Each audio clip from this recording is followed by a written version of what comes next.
Assalamualaikum warahmatullahi wabarakatuh. Balik lagi bersama gua Dua. Di episode kita kali ini gua masih akan membahas yaitu pesulap merah dan Gus Samsudin. Karena baru-baru ini mereka berdua tuh malah makin memanas. Karena keduanya mempunyai argumen sendiri-sendiri dan tidak ada yang ingin disalahkan. Keduanya yang ada malah mencari-cari kesalahan. Yang mana yang benar? Di episode kali ini gua akan membahasnya secara terperinci. Sebelum masuk ke pembahasan, gue ingin klarifikasi di video gue sebelumnya bahwasannya gue tuh nggak ada sama sekali buat dukung yang pesulap merah atau Gus Samsudin, nggak ada sama sekali. Gue netral, benar-benar netral, karena keduanya itu belum dipertemukan dan belum adu ilmu, jadi gue nggak bisa judge keduanya. Gue bikin ini karena ada sebuah komentar yang menjudge bahwasannya gue terlalu mendukung ke Gus Samsudin, padahal sih enggak. Oke, sebelum masuk ke pembahasan, jangan lupa like, comment, dan subscribe, dan nyalain lonceng notifikasinya supaya kalian tidak ketinggalan video-video gue berikutnya.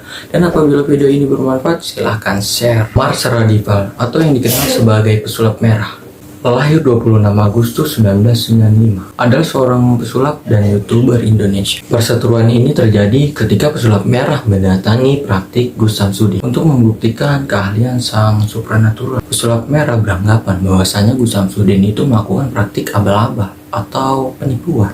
Marcel berucap, kata Gus Samsudin ini penarikan santet lah, penarikan guna-guna lah. Terus kata Marcel, gue juga bisa. Beberapa waktu, Marcel dan timnya sempat datang ke padepokan Nurzat Sejati. Namun ketika sudah datang di tempat padepokan tersebut, Marcel malah disuruh nunggu yang sangat lama nih, hingga membuatnya gerah. Marcel yang udah nunggu cukup lama di situ, akhirnya datang nih pengacara Gus Samsudin. Pengacara Gus Samsudin pun menyuruh masuk Marcel, tapi Marcel dan tim enggan karena takut ya mungkin diapa-apain, dan karena di dalam ada tulisannya tidak boleh memvideokan apapun. Jadi Marcel berpikiran ya untuk di situ aja supaya Gus Samsudinnya yang keluar, karena menurut dia adalah tamu dan harus disambut.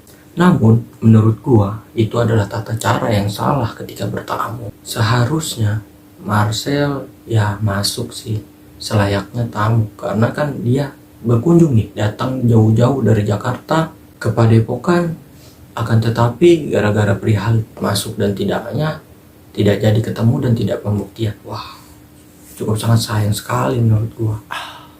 Dan pada ketika Gus Samsudin itu keluar, ya terjadilah cekcok antara mereka berdua, dan warga pun ikut meramaikannya. Menurut gua, si Marcel sih ketika datang ke padepokan itu sangat salah, karena adabnya nggak dipakai, menimbulkan datangnya Marcel ke padepokan sangat disayangkan tidak membuahkan hasil apa-apa. Keduanya cukup memanas karena apabila dalam pembuktian Marcel tuh ingin apabila ada yang salah, keduanya harus ada yang tutup channel. Gus Samsudin pun enggan. Kita beralih ke biografi Gus Samsudin terlebih dahulu. Samsudin atau yang lebih dikenal sebagai Gus Samsudin ini adalah seorang praktisi paranormal dan pengobatan supranatural berkebangsaan Indonesia. Gus Samsudin ini kelahiran 1989 atau usianya yang sekarang 33 tahun. Karena keduanya saling menjelek-jelekan dan mencari aib satu sama lain, ada aja nih kelakuan aneh daripada Gus Samsudin yang dirangkum dan dicari-cari oleh netizen. Dari apa yang gue lihat dan gue cerna dari berita-berita yang terus beredar saat ini, baik sih menurut gue Gus Samsudin ini terus terang bahwasannya apa yang ada di videonya dan apa yang menjadi peryoutubannya itu adalah settingan.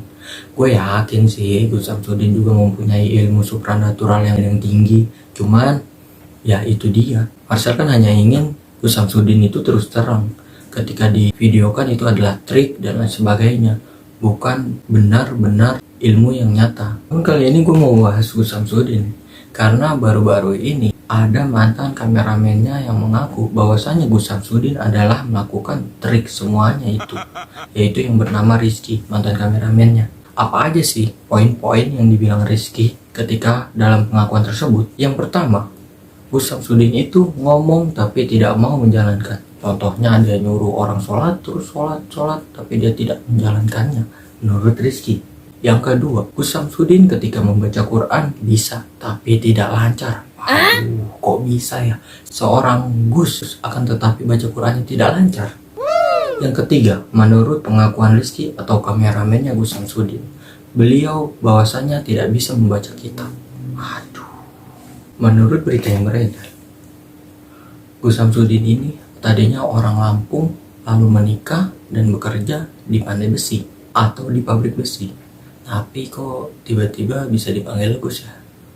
Oh, karena mungkin Gus Samsudin ini pesantren yang cukup lama. Tidak sampai situ. Di podcast Denny Sumargo, Gus Samsudin menjelaskan dan membenarkan bahwasannya Gus Samsudin itu tidak sama sekali meminta biaya ketika sedang melakukan praktik. Tapi di media lain ada nih salah satu muridnya beredar video bahwasannya ketika ada pasien yang datang malah diperinciin nih satu-satu harganya. Dari yang 2,5 juta, 1,5 juta. Waduh, itu untuk apa semua ya? Oh, mungkin aja itu semua adalah biaya yang dipatokkan untuk pembangunan pesantren di Padepokan tersebut. Nah, kita positif thinking aja lah. Demian dan Nikita Mirzani pun angkat bicara bahwasannya mereka berdua tuh pro terhadap pesulap merah.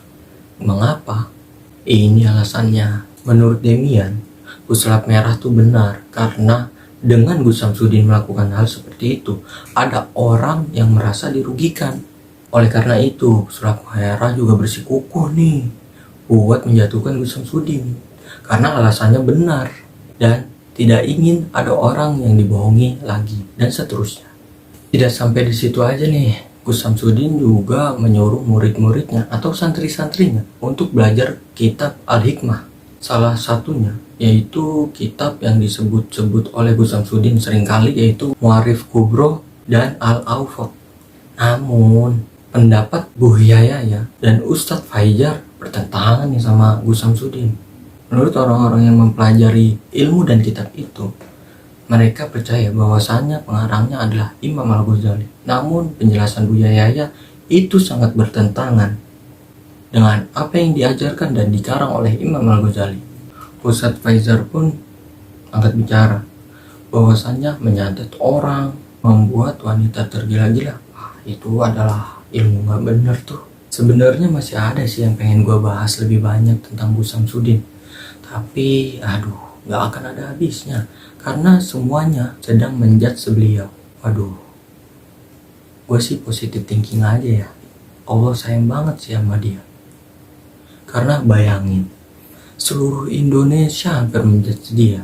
Satu orang yang menjudge tentang keburukan kita aja 10 sholat yang diterima oleh Allah buat orang yang kita judge, apalagi ini seluruh dunia. Gak kebayang sih gua dosanya Gus Samsudin bisa habis sehabis-habisnya. Ya, balik lagi ke kesimpulan awal.